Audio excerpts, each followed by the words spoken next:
Halo, selamat datang kembali di One Stock Research. Di episode kali ini kita akan membahas lagi ya terkait dengan saham-saham yang berpotensi keluar dari papan pemantauan atau FGA. Nah, untuk saham-sahamnya apa? Nah, yuk kita lanjut ke slide selanjutnya. Nah, sebelum itu mungkin di sini saya mau menjelaskan lebih dahulu ya terkait aturan FGA atau aturan kenapa saham ini masuk ke papan pemantauan. Mungkin teman-teman bisa baca lengkapnya ya di papan pemantauannya bursa, itu di webnya ada. Cuma di sini mungkin saham yang sering saya bahas adalah saham yang kriterianya adalah free float ya. Terkait dengan free float, cuman untuk kali ini saya akan membahas saham-saham yang aturannya lebih berbeda. Nah, saham pertama yang berpotensi ya keluar dari papan pemantauan khusus adalah saham NetTV. Dan NetTV pun kalau nggak salah sudah pernah saya bahas juga 2-3 bulan yang lalu ya di salah satu pembahasan saham yang berpotensi beggar. Dan kalau misalkan teman-teman beli ya waktu itu saya ucapkan congratulations ya karena sahamnya sekarang udah 200. Waktu itu saya masih bahas di harga 120-an ya. Nah, kenapa NetTV ini bisa keluar dari papan pemantauan? Nah, jadi ceritanya itu si NetTV ini kan dia kan masuk ke kategori 5 ya. Kategori 5 ini adalah saham-saham yang memiliki ekuitas negatif pada laporan keuangan terakhir. Nah, NetTV sendiri kalau misalkan teman-teman cross check lagi ya di video saya di salah satu pembahasan saham yang berpotensi beggar. Nah, NetTV ini dia ekuitasnya negatif. Cuman karena dia diakuisisi ya sama film sama Manoj Punjabi. Nah, si Manoj Punjabi ini dia take over utangnya. Take over utangnya, habis itu dikonversi ke saham, terus dia juga right issue. Jadi, kalau kita lihat seharusnya dalam laporan keuangan yang terbarunya dia ya, yang akan rilis kemungkinan bulan depan atau mungkin ya bulan depannya lagi lah ya kalau misalnya terlambat. Itu NetTV ini berpotensi ekuitasnya udah mulai positif. Karena apa? Karena utangnya kan udah mayoritas utangnya kan udah dihapus tuh. Mayoritas utang dihapus, konversi ke saham, terus juga modalnya di store juga lewat reg issue. Jadi seharusnya ekuitasnya ini jadi positif. Jadi alasan untuk NetTV masuk ke FCA itu seharusnya udah nggak ada ya. Ini kan cuma kriteria nomor 5 aja kalau kita cross check NetTV ini ya. NetTV ini dia cuma masuk kategori nomor 5 doang. Jadi seharusnya ketika ekuitasnya ini udah positif, ya tinggal nunggu hari aja. Mungkin dia keluar FCA ketika laporan keuangannya rilis. Laporan keuangannya rilis, terus udah mulai positif, seharusnya dia tinggal nunggu waktu aja sih untuk keluar dari FCA. Nah, kalau kita cross check pergerakan sahamnya ya, ini saya pakai data kemarin ya. Ini sahamnya udah nyentuh 200 untuk saat ini. Nah, pada 2 bulan yang lalu ya, saya sempat bahas itu di harga 120 ya di kisaran harga ini. Dan saya bilang kalau misalnya saya tertarik kalau misalkan harganya turun di bawah 120.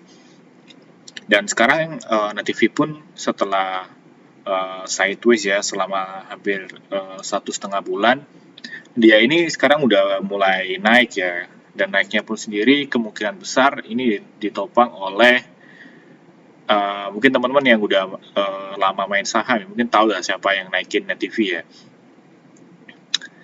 Ya, jadi kalau misalkan ini nanti benar-benar keluar dari FCA ya itu adalah hari terakhir untuk NetTV teman-teman bisa jual karena karakter apa namanya bandarnya ini ketika emang sahamnya naik dia tuh sering pom-pom kayak gitu. Nah, untuk saham selanjutnya yang berpotensi keluar dari FCA adalah saham Mina ya. Nah, Mina ini atau PT Sanur Hasta Mitra ya, ini adalah perusahaan yang dimiliki oleh Pak Absoro ya. Pak Absoro yang punya raja, yang punya ratu gitu ya. Dia ini kenapa masuk ke FCA itu di kriteria yang pertama. Jadi kriteria pertama adalah harga rata-rata saham di pasar reguler selama periodical auction ya, itu harganya kurang dari harga 51 dan dalam kondisi likuiditas yang rendah. Dan rata-rata harian nilai kurang transaksinya adalah 5 juta rupiah atau volume kurang dari 10.000 ya. Dan menurut saya Mina ini sahamnya seharusnya ya volume transaksinya itu di atas 5 juta ya. Karena sahamnya ini sempat naik cukup tinggi ya dari harga 20 sampai harga hampir menyentuh 80 ya kalau kita cross check ya secara teknikal ya. Dan kalau kita cek di sini ya, di sini adalah hari dimana dia nyentuh di atas harga 51. Nah, kapan Mina ini berpotensi keluar dari FCA? Nah, biasanya FCA itu atau bursa itu merata-rata harga selama 30 hari terakhir. Jadi meskipun nanti kalau misalkan Mina ini turun turun di bawah 51, tapi ketika udah 3 bulan ya, 30 hari ini dia benar-benar closingnya di harga 51, selama di rata-rata ya harganya di atas 51 sih harusnya Mina ini bisa keluar ya dari papan pemantauan. Karena yang pertama sahamnya kan kecil, jadi volume 10.000 lembar saham itu pasti bisa. Yang kedua, sahamnya saya kira sih 5 juta itu bisa lah ya Mina ya. Karena waktu dia FCA pun sahamnya juga naik turun ya. Maksudnya Ratu sama Raja aja bisa naik, masa Mina nggak kecipratan likuiditas ya. Terus kalau kita tarik sampai 60 hari ya, atau 60 bar, 60 candle, itu Mina berpotensi dia keluar dari FCA itu di awal Maret. Jadi masih ada waktu 1 bulan lagi ya untuk Mina bisa keluar dari papan pemantauan. Nah, menurut saya untuk Mina sendiri ini masih dalam kategori yang berpotensi ya, berpotensi aja. Beda dengan Net TV menurut saya itu hampir pasti keluar dari FCA.